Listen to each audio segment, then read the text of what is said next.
하여튼 다시 한번 은혜 많이 받았습니다. 감사합니다. 오늘 제목은요, 지혜가 그의 집을 짓고 라는 제목입니다. 곤충들을 가만히 생각해 봤어요. 오늘 본문의 말씀을 쭉 읽고 읽다가 누가 집을 짓지? 그런 생각이 문득 들었습니다. 지혜가 집을 짓는데 또 이 세상에 존재하는 것들 중에서 집을 짓는 게 뭐지 생각해 봤더니요, 사자도 집을 안 짓는 것 같고 코끼리도 집을 안 짓는 것 같고 개도 스스로 집을 짓는 것 같지는 않아요. 큰 짐승들은 얘들은 사납기만 하지 집을 짓는 게 없는 것 같아요. 그래서 뭐가 집을 짓지 생각해 보니까 날짐승들 중에서 집을 짓는 거 좀 있죠. 새들 가운데 제비도 우리 처마에 집을 짓고요. 그런가 하면 수없이 많은 곤충들이 있지만 그 곤충들 중에서도 소수가 집을 짓는 것 같습니다. 그래서 우리가 이제 쉽게 접근할 수 있는 그러한 곤충들 가운데 개미가 집을 짓지요. 개미가 집을 짓는데 보통 우리가 아는 개미들은 땅 속에다가 집을 주로 짓습니다.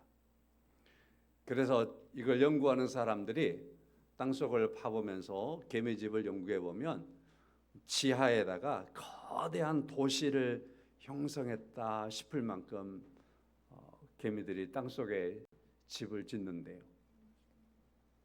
흰개미도 집을 짓습니다. 흰개미는 지상에 집을 짓습니다. 얘들은 마치 아파트를 생각하고 빌딩을 생각하면 될 것 같은 그러한 집을 지어내는 게 흰개미라고 그럽니다. 또 벌도 집을 짓지요. 벌은 완벽하게 육각형을 만드는 집을 짓습니다. 벌집을 보면 꽤나 아름답잖아요. 그래서 육각형을 만드는 완벽한 예술가다, 그런 표현이 있었습니다. 말벌도 집을 짓습니다. 말벌은 종이 같은 것들을 만들어서 집을 짓지요. 그 다음에 우리가 잘 아는 누에나방벌레가 집을 짓습니다. 누에나방벌레는 실로 집을 짓습니다. 잘 아시지요?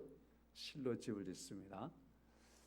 자, 이와 같이 곤충들이 집을 짓는데 그 곤충들의 집을 연구하는 사람들이 말하기를, 야, 거기는 놀라운 지혜가 있고 거기는 정말로 질서가 있는 곳이다. 벌레들이 집을 짓는 것을 들여다보면 그들이 질서 있게 계속 뭔가를 하고 많은 벌레들이 함께 집을 짓기도 하고 한 마리가 집을 지어도 질서 있게 짓고, 근데 그걸 들여다보고 있으면 거기에 지혜가 가득 차 있다. 그래서 현대 건축가들도 이 곤충들의 집을 보면서 지혜를 얻기도 하고 또 연구를 하면서 이 건축을 어떻게 하는 게 좋겠는가라고 하는 그런 많은 지혜들을 얻는다고 합니다. 아이디어를 얻는다고 합니다. 왜 집을 지을까? 보호를 위해서, 또 공동체를 위해서, 먹이를 저장하기 위해서, 온도와 습도를 유지하기 위해서 집을 짓는다. 사람들도 집을 짓죠. 그래서 도시가 이렇게 발달하기도 하고 또 아름답게 집을 지어내는 모습들을 보기도 합니다. 오늘 본문의 말씀에서는 지혜가 또 집을 짓는다라고 말씀을 하고 있습니다. 지혜가 집을 짓는데 1절 말씀 보니까 지혜가 그의 집을 짓고 7 기둥을 다듬고 짐승을 잡으며 포도주를 혼합하여 상을 갖추고 자기의 여종을 보내어 성중 높은 곳에서 불러 이르기를 어리석은 자는 이리로 돌이키라. 또 지혜 없는 자에게 이르기를 너는 와서 내 식물을 먹으라 하는 집을 짓는다라고 말하고 있습니다. 튼튼하게 집을 짓는 거죠. 여기서 일곱 기둥이라고 하는 건 완전하게 집을 짓는다라는 의미를 갖습니다. 튼튼하게 집을 짓는다라고 하는 의미를 갖습니다. 안전함 속에 튼튼함 속에 들어가 있지만 부족함이 없을 만큼 완벽한 집을 짓는다라는 그런 의미가 되겠습니다. 그렇게 집을 짓고 짐승을 잡습니다. 포도주를 혼합하여 상을 갖춥니다. 그러니까 집을 지은 다음에 큰 잔치를 준비하는 것을 볼 수 있습니다. 집을 짓고 큰 잔치를 준비하는데 그 잔치는 무엇 때문이냐라고 하는 거죠. 왜 이 잔치를 누구를 위해서 하느냐라고 하는 거죠. 오늘 본문의 말씀을 읽어보다 보면 어리석은 자를 위해서 그렇게 말할 수 있습니다.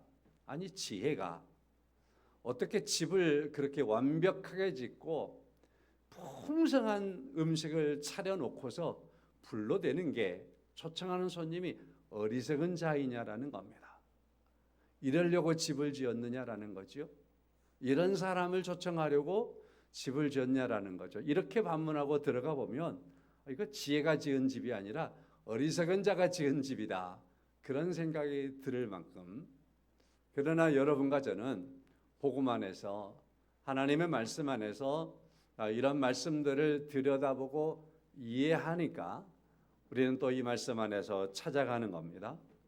이 지혜가 집을 짓고 완벽한 집에서 잔치를 마련하고 그 잔치에 어리석은 자를 초청하는 건 그 어리석은 자로 하여금 어리석음으로 끝나지 않고 곧 5절의 말씀 보니까 식물을 먹으며 허락한 포도주를 마시고 그리고 어리석음을 버리게 하려고 그렇다.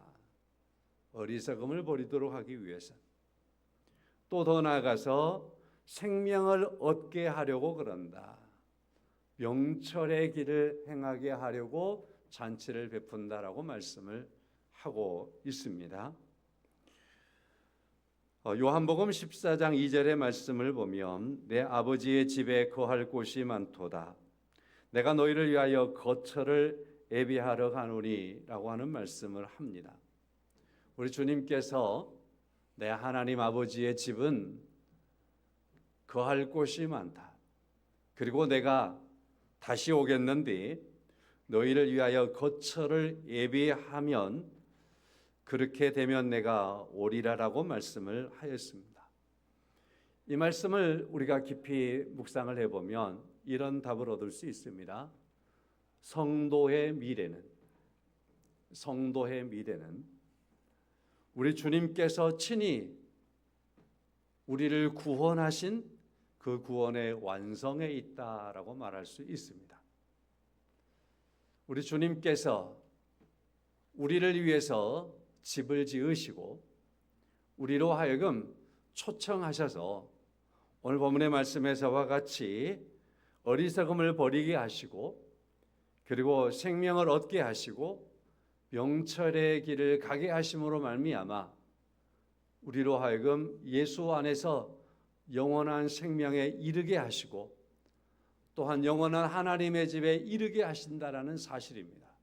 이렇게 보면 예수님께서는 오늘 본문의 말씀에 지혜를 의미하는 것이고 예수님께서는 집을 짓는 분이시고 여러분과 제가 어리석을지라도 부족할지라도 연약할지라도 우리를 주님께서 부르셔서 여러분과 저로 하여금 곧 예수 안에서 어리석은 삶의 길을 버리게 하시고 또한 우리로 하여금 생명의 길을 가게 하시며 하나님의 나라 백성으로서 하나님의 말씀을 듣고 생명의 양식이 무엇인가를 구별하여 살아갈 수 있는 그러한 명철의 길을 가도록 하기 위해서 우리 주님께서 집을 지으시고 여러분과 저를 초청하고 계시다라는 사실을 말씀 안에서 만나볼 수 있습니다.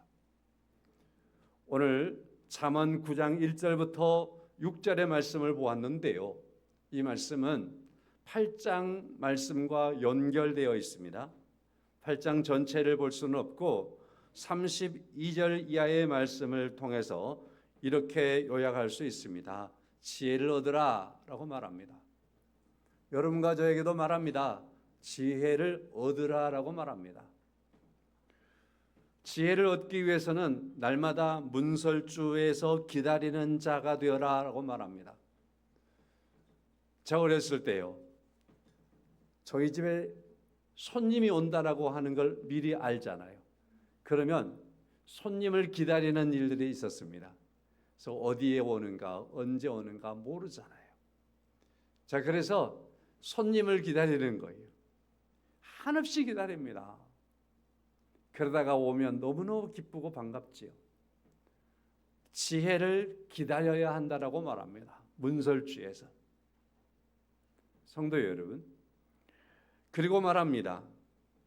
지혜를 얻는 자는 생명을 얻는 것이고 하나님의 은총을 얻는 것이라고 말씀하고 있습니다. 그런가 하면 지혜를 잃어버린 자도 있겠지요. 그 사람은 영혼을 해하는 자가 되고 사망을 사랑하는 자가 되고 만다라고 말하는 것이 8장 32절부터 36절의 말씀까지 기록이 되어 있습니다. 성도 여러분, 지혜를 기다리는 삶을 사시기를 축원합니다. 그리고 지혜를 얻는 자가 되시기를 바랍니다. 지혜를 잃어버리는 것은 자기의 영혼을 해하는 자가 되고 사망을 사랑하는 자가 되고 말기 때문입니다. 그러므로 지혜는 사람으로 하여금 생명에 이르도록 초청하는 것이고 어리석음은 사람을 사망으로 끌고 간다라고 말할 수 있겠지요. 오늘 본문의 말씀에서 지혜가 그의 집을 짓고 있다라고 말씀을 하고 있습니다. 이 지혜의 완성은 궁극적으로 예수 그리스도입니다. 고린도전서 1장 24절은 이렇게 말합니다. 그리스도는 하나님의 능력이요 하나님의 지혜이니라. 예수 그리스도는 하나님의 능력일 뿐만 아니라 예수 그리스도는 하나님의 지혜라고 말씀하고 있습니다.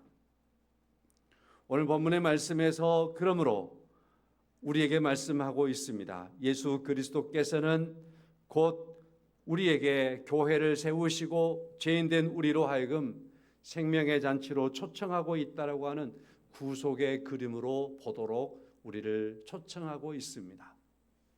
오늘 9장의 말씀을 이번 주간에 읽을 때에 여기서 지혜는 우리를 구원으로 초청하는 예수 그리스도라는 것을 놓고서 읽어 가시기를 바랍니다. 이제 말씀을 좀 더 드려보도록 하겠습니다. 지혜가 그의 집을 짓고 7 기둥을 세우고 있다라고 말합니다. 신약 성경에서는 이 지혜는 곧 하나님의 교회를 말씀하고 있는 걸 알 수 있습니다. 디모데전서 3장 15절입니다. 만일 내가 지체하면 너로 하여금 하나님의 집에서 어떻게 행하여야 할지를 알게 하려 함이니 이 집은 살아계신 하나님의 교회요. 하나님의 집은 살아계신 하나님의 교회라고 말씀을 하고 있습니다. 교회는 7 기둥으로 세워졌습니다. 예수 그리스도께서 이 땅에 오셔서 낮아지심으로, 섬기심으로, 희생하심으로, 십자가에 죽으심으로, 부활하심으로, 생명의 말씀을 우리에게 증거하심으로, 그의 피가 쏟아짐으로 말미암아서 예수께서 그의 교회를 세우셨습니다. 마태복음 16장에서 내가 이 반석 위에 내 교회를 세우리니 음부의 권세가 이기지 못하리라 하시면서 교회를 세우셨습니다. 성도 여러분, 교회는 그리스도께서 친히 세우신 것으로서 세상의 그 어떤 것도 교회를 무너뜨릴 수는 없습니다. 노아의 방주를 생각해 봅니다. 노아가 방주를 짓습니다. 사람들이 별로 호응하지 않았습니다. 홍수가 났습니다. 그래도 사람들이 별로 관심을 갖지 않았습니다. 그러나 홍수는 어느 시점에선가 한계점이 넘어서기 시작했습니다. 그럴 때 방주의 문은 닫혔습니다. 방주 안에 들어간 사람들만은 그들이 그 안에서 생명을 보존할 수 있었습니다. 한 사람도 한 생명도 죽지 않았습니다. 모두가 방주 안에서 구원을 받았습니다. 그러나 사람들이 방주를 비웃을 때가 있었습니다. 아무것도 아닌 것처럼 생각할 때가 있었습니다. 어리석은 것으로 바라볼 때가 있었습니다. 방주를 짓고 있는 노아를 향해서 호응하지 않았습니다. 저 사람은 별났지, 그 정도였습니다. 성도 여러분, 교회도 오늘날 마찬가지입니다. 사람들은 교회를 비웃을지 모릅니다. 교회를 향하여서 진리라고 하는 것을 인정하지 않을 수도 있습니다. 그럼에도 불구하고 교회는 주님이 세우셨습니다. 교회는 주님께서 머리가 되시고 복음으로 세우셨습니다. 교회를 통해서 우리 주님께서는 세상을 구원하시기를 원하시고 여러분 가정을 구원하시기를 원하시는 겁니다. 사람들은 그렇게 우리가 교회는 구원의 도구라고 말해도 교회를 향해서 그렇게 가볍게 생각하곤 합니다. 그러나 하나님은 여전히 교회를 통해서 말씀하시고 교회를 통해서 구원하시기를 원하시고 교회를 통해서 자기 백성들이 양육되기를 원하시고 성도들은 교회를 통해서 하나님의 집이심을 인정하기를 원하시는 겁니다. 태풍이 불 때 사람들은 어디론가 피하려고 합니다. 아무데나 피하려고 하는 건 아니지요. 자기의 생명을 지킬 수 있는 곳으로 피하려고 하는 거지요. 마찬가지입니다. 교회는 사람들의 생명이 피하는 곳입니다. 교회는 사람들의 생명을 구원하는 것입니다. 오직 유일하게 예수 그리스도께서 세우신 교회가 하나님의 집이며 여기에 하나님의 백성들이 여기에서 구원을 받으며 하나님의 사랑을 누리며 살아갈 수 있습니다. 교회를 통해서 이와 같이 하나님의 구원의 역사가 이르는가 하면 오늘 본문의 말씀에서 지혜가 그의 집을 짓고 무엇을 준비하나요? 보니까 잔치를 준비하고 있습니다. 짐승을 잡으며 포도주를 혼합하여 상을 갖추고 있다라고 말합니다. 지혜는 단지 집만 짓는 것이 아니라 잔치를 준비하고 있습니다.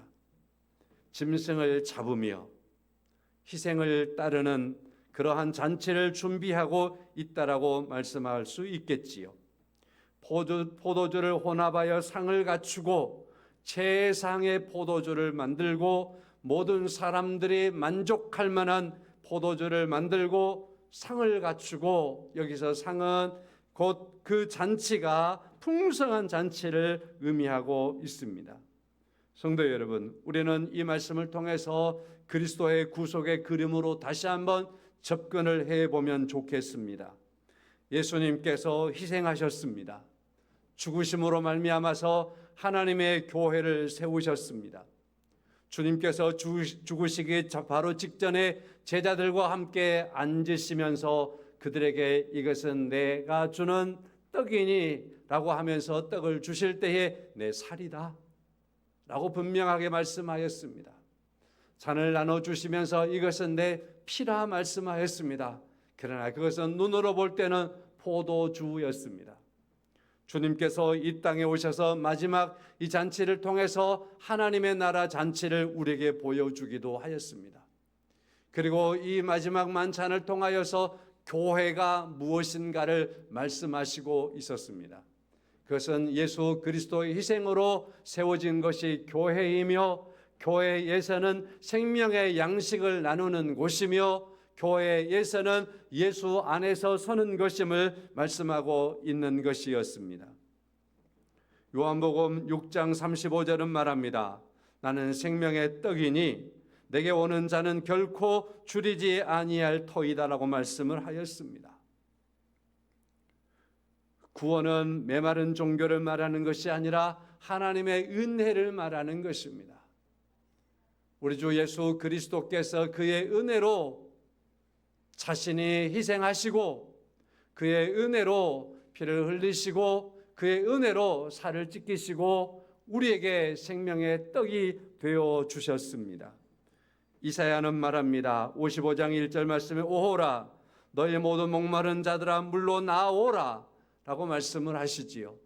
주님께서 십자가에 죽으시고 복음이 되셨습니다.